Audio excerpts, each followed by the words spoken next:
तो guys welcome back to the sword of the demon hunter. पिछले episode का end तो काफी ज्यादा दिल दहला देने वाला था ना। जैसे ही जिंता को आखिरकार शिरियुयाकी का प्यार मिला और उसे प्रोटेक्ट करने का एक नया कारण मिला, ठीक उसी वक्त उसकी बहन सुजुने मैनिपुलेट होकर एक डीमन में कन्वर्ट हो गई और उसने जिंता के सामने ही शिरियुयाकी को बहुत बेरहमी से मार डाला। तो अब जिंता को उस मॉन्स्टर का सामना करना पड़ेगा जिसे प्रोटेक्ट करने की उसने एक बार कसम खाई थी। पर अब सबसे बड़ा सवाल तो ये है कि क्या जिंता अपनी बहन को मार पाएगा। चलो फिर पता लगाते हैं। तब हमें यहाँ पर एक नया विलेज दिखाया जाता है जहाँ जनरल स्टोर का क्लर्क जेंजी अपने कस्टमर्स को मस्के लगा रहा होता है और हम देखते हैं उसी के बॉस से मिलने जिन्या वहाँ आया होता है। वैसे अगर आपको याद हो, काडोनो विलेज के चीफ ने जिंता को एक तलवार दी थी जिस वजह से अब से उसका नाम जिन्या हो चुका है। तब हमें पता चलता है कि उस स्टोर के मालिक ने जिन्या को अपनी गोद ली हुई बेटी को डीमन से बचाने के लिए बुलाया होता है, पर वो इसके अलावा उसे और कुछ नहीं बताते। तब जेंजी जिन्या को बताता है कि उसे स्टोर ओनर की बेटी को प्रोटेक्ट करना है क्योंकि उसकी बेटी के हिसाब से 3 दिन पहले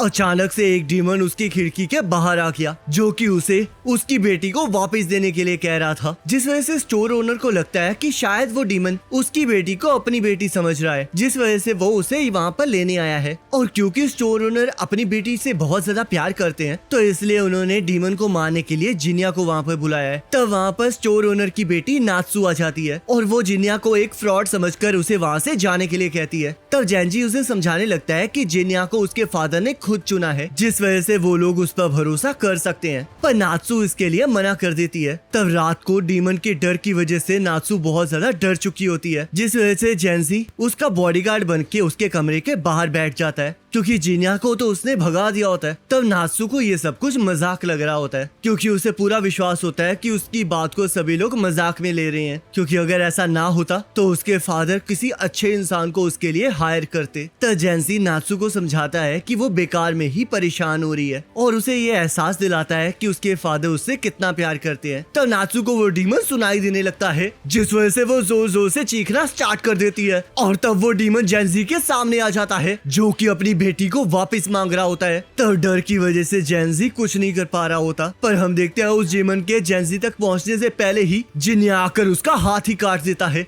और उस डीमन से उसका नाम पूछने लगता है, पर वो डीमन बस अपनी बेटी को वापस मांग रहा होता है जिस वजह से जिन्या उसे बीच में से काट देता है। तब नात्सु जिन्या को वहाँ पर देखकर हैरान हो जाती है और जिन्या से पूछने लगती है कि क्या वो डीमन सच में मर चुका है। तब जिन्या उसे बताता है कि जब डीमंस मरते हैं तब वहाँ पर व्हाइट धुंध हो जाती है, पर इस डीमन के मरने पर ऐसा कुछ भी नहीं हुआ है जिस वजह से वो वापस जरूर आएगा। तब अगले दिन जेंजी जिन्या को नात्सु को प्रोटेक्ट करने के लिए कहता है जिसके लिए जिन्या मान भी जाता है और जेंजी से नात्सु के बारे में पूछने लगता है। तब जेंजी उसे बताता है कि नात्सु स्टोर ओनर के रिश्तेदारों की बेटी थी जिनके मरने के बाद उन्होंने उसे अडॉप्ट कर लिया, पर अगर जिन्या को इस बात की फिक्र है कि वो एक डीमन है तो उसे इस बात की चिंता करने की कोई जरूरत नहीं है, क्योंकि अगर ऐसा होता तो उसके बॉस उसे अडॉप्ट कभी नहीं करते। और ऐसा इसलिए है क्योंकि ओनर की वाइफ को एक डीमन ने मार डाला था जिस वजह से वो सारे डीमन से नफरत करते हैं। तब रात को नात्सु के फादर उसे उसके नए बॉडीगार्ड के बारे में पूछने लगते हैं और हम देखते हैं पिछली रात की लड़ाई के बाद नात्सु को जिन्या पर विश्वास हो चुका होता है और तब वो अपने फादर से जिन्या को सिलेक्ट करने का कारण पूछने लगती है, पर नात्सु के फादर उसे बताते हैं कि जिन्या एक ऐसा डीमन स्लेयर है जो कि काफी फेमस है और उसकी रेपुटेशन की वजह से ही उसे यहाँ पर हायर किया गया है। जिसे सुनकर नात्सु बहुत ज्यादा खुश हो जाती है क्योंकि उसे एहसास हो जाता है कि उसके फादर उससे कितना प्यार करते हैं। और तब हमें पता चलता है कि आखिरकार नात्सु को ऐसा क्यों लगता है कि उसके फादर उससे प्यार नहीं करते। एक्चुअल में नात्सु के फादर का एक बेटा होता है जिसे नात्सु के फादर की वाइफ के मरने के बाद एक डीमन किडनैप करके ले गई थी और सभी लोगों को लग रहा होता है कि नात्सु के फादर को अभी भी अपने बेटे का इंतजार है, जिस वजह से उन्होंने एक लड़की को अडॉप्ट किया है। तब यहाँ जिन्या के साथ साथ जेंजी भी नात्सु की रखवाली कर रहा होता है और उम्मीद कर रहा होता है कि पिछली रात की गलती के लिए नात्सु उसे माफ कर दे, क्योंकि वो पिछली रात डर के मारे नात्सु को नहीं बचा पाया था। तब नात्सु उसे कहीं घुमाने का आइडिया देती है जिससे कि जेंजी खुश हो जाता है। तब नात्सु जिन्या को बताती है कि उसके फादर की वजह से वो भी जिन्या पर बहुत ज्यादा विश्वास करती है। तब जिन्या नात्सु को बताता है कि उसके फादर उससे कितना प्यार करते हैं और जैसे ही उसके फादर के बेटे की बात करने लगता है वैसे ही नात्सु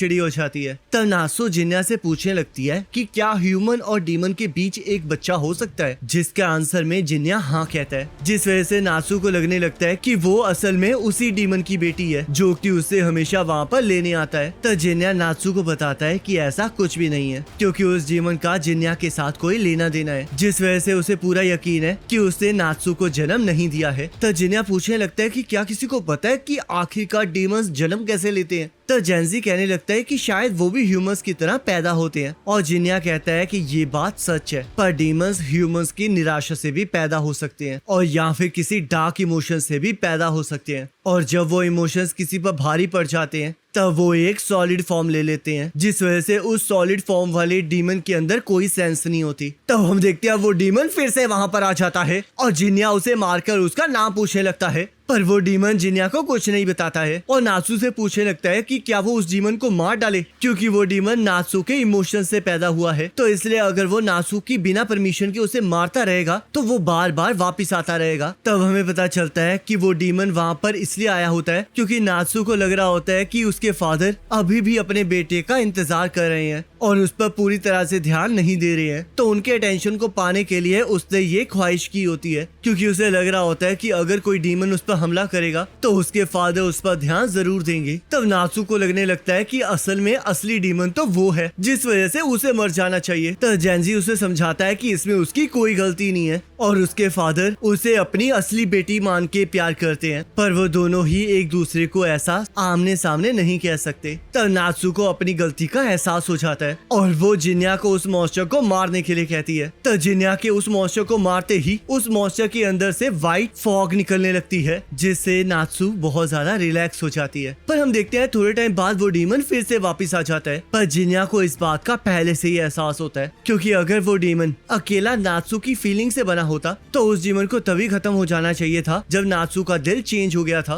पर वो डीमन अभी भी यहाँ पर है और वहाँ पर नात्सु के अलावा सिर्फ एक ही पर्सन थी जो कि डीमन बनने के लायक थी, और वो स्टोर ओनर की पुरानी वाइफ थी। और हम देखते हैं वो डीमन जिस बेटी को वापस पाना चाह रही होती है वो और कोई नहीं सुजुने होती है, और वो डीमन असल में जिन्या की माँ होती है, जिसे जिन्या आराम से सोने का कहकर बीच में से काट देता है और तब उसकी माँ वहाँ से गायब हो जाती है। तब अगले दिन जेंजी और नात्सु दोनों ही जिन्या को थैंक यू कहते हैं। तो जिन्या नात्सु को समझाने लगता है कि जो चीजें सामने दिखाई देती हैं वो हमेशा सच नहीं होती हैं, और कभी कभी हमें इसके बारे में काफी देर बाद पता चलता है, तो इसलिए उसे अपने फादर को बताना चाहिए कि वो उससे कितना प्यार करती है। तब जिन्या वहाँ से चला जाता है और जेंजी स्टोर ओनर से जिन्या पर इतना ज्यादा विश्वास करने का कारण पूछता है। तब स्टोर ओनर उसे बताते हैं कि अपने बच्चों पर पेरेंट्स को हमेशा भरोसा होता है, पर उस टाइम किसी को भी कुछ समझ नहीं आता, क्योंकि किसी को भी नहीं पता होता कि जिन्या असल में उस स्टोर ओनर का बेटा है। तब नात्सु अपने फादर की मदद करने की बात करने लगती है ताकि वो उनके उपकारों को पूरा कर सके, पर उसके फादर उसे समझाते हैं कि एक बच्चा अपने पेरेंट्स के उपकारों को